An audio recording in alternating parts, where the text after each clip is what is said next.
अध्याय 4। चंचुला की शिव कथा सुनने में रुचि और शिवलोक गमन। शिव भक्त हम अवश्य सुने। चौथा अध्याय। ब्राह्मण बोले, नारी तुम सौभाग्यशाली हो जो भगवान शंकर की कृपा से तुमने वैराग्यपूर्ण शिव पुराण की कथा सुनकर समय से अपनी गलती का एहसास कर लिया है। तुम डरो मत और भगवान शिव की शरण में जाओ। उसकी परम कृपा से तुम्हारा सभी पाप नष्ट हो जाएंगे। मैं तुम्हें भगवान शिव की कथा सहित वह मार्ग बताऊंगा जिसके द्वारा तुम्हें सुख देने वाली उत्तम गति प्राप्त होगी। शिव कथा सुनने से तुम्हारी बुद्धि शुद्ध हो गई है और तुम्हें पश्चाताप हुआ है तथा मन में वैराग्य उत्पन्न हुआ है। पश्चाताप ही पाप करने वाले पापियों के लिए सबसे बड़ा प्रायश्चित है। पश्चाताप ही पापों का शोधक है। इससे ही पापों की शुद्धि होती है। सत्पुरुषों के अनुसार पापों की शुद्धि के लिए प्रायश्चित पश्चाताप से ही संपन्न होता है। जो मनुष्य अपने कुकर्म के लिए पश्चाताप नहीं करता वो उत्तम गति प्राप्त नहीं करता, परंतु जिसे अपने कुकृत्य पर हार्दिक पश्चाताप होता है वो अवश्य उत्तम गति का भागीदार होता है। इसमें कोई शक नहीं है। शिवपुराण की कथा सुनने से चित्त की शुद्धि एवं मन निर्मल होता है। शुद्ध चित्त में ही भगवान शिव व पार्वती का वास होता है। वह शुद्धात्मा पुरुष सदाशिव के पद का प्राप्त होता है। इस कथा का श्रवण सभी मनुष्य के लिए कल्याणकारी है। अंत इसकी आराधना व सेवा करना चाहिए। यह कथा भवबंधन रूपी रोग का नाश करने वाली है। भगवान शिव की कथा सुनकर हृदय में उसका मनन करना चाहिए। इससे चित्त की शुद्धि होती है। चित्त शुद्ध होने से ज्ञान और वैराग्य के साथ महेश्वर की भक्ति निश्चय ही प्रकट होती है तथा उनके अनुग्रह से दिव्य मुक्ति प्राप्ति होती है। जो मनुष्य माया के प्रति आसक्त है वह इस संसार बंधन से मुक्त नहीं हो पाता। हे ब्राह्मण पत्नी, तुम अन्य ईश्वरों से अपने मन को हटाकर भगवान शंकर की इस परम पावन कथा को सुनो।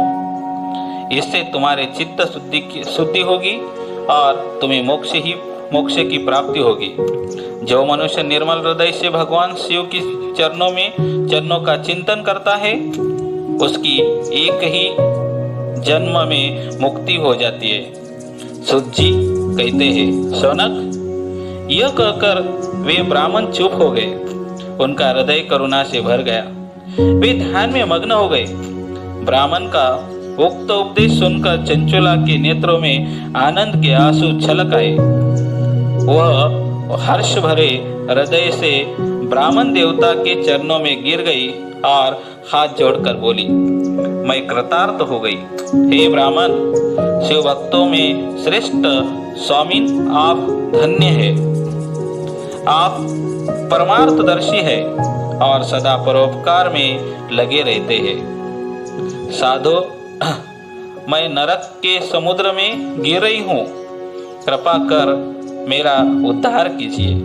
जिस पौराणिक व अमृत के समान सुंदर शिव पुराण कथा की बात आपने की है उसे सुनकर ही मेरे मन में वैराग्य उत्पन्न हुआ है। उस अमृतमय शिव पुराण कथा को सुनने के लिए मेरे मन में बड़ी श्रद्धा हो रही है। कृपया आप मुझे उसे सुनाइए।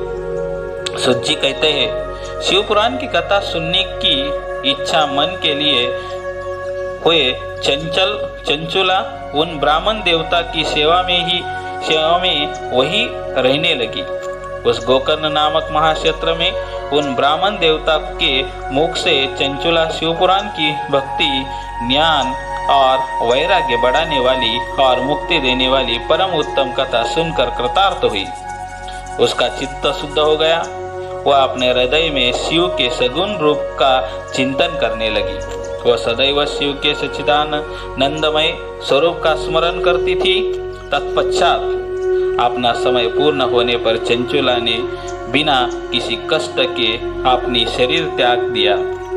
उसे लेने के लिए एक दिव्य विमान वहां पहुंचा। ये विमान शोभा साधनों से सजा था। यह शिव गुणों से सुशोभित था।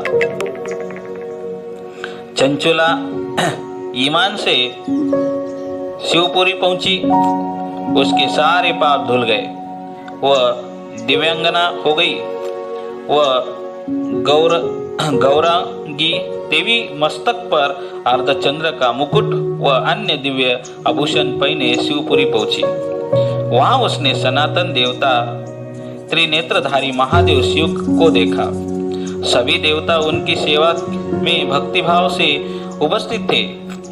उनकी अंग कांति करोड़ों सूर्यों के समान प्रकाशित हो रही थी।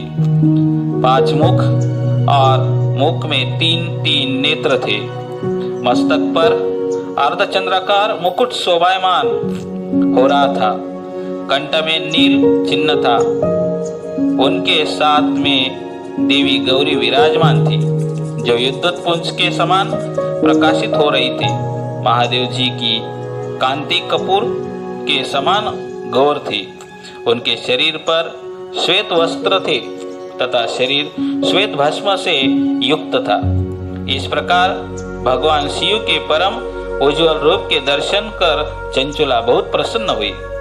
उसने भगवान को बारंबार प्रणाम किया और हाथ जोड़कर प्रेम, आनंद और संतोष से युक्त हो विनती भाव से खड़ी हो गई।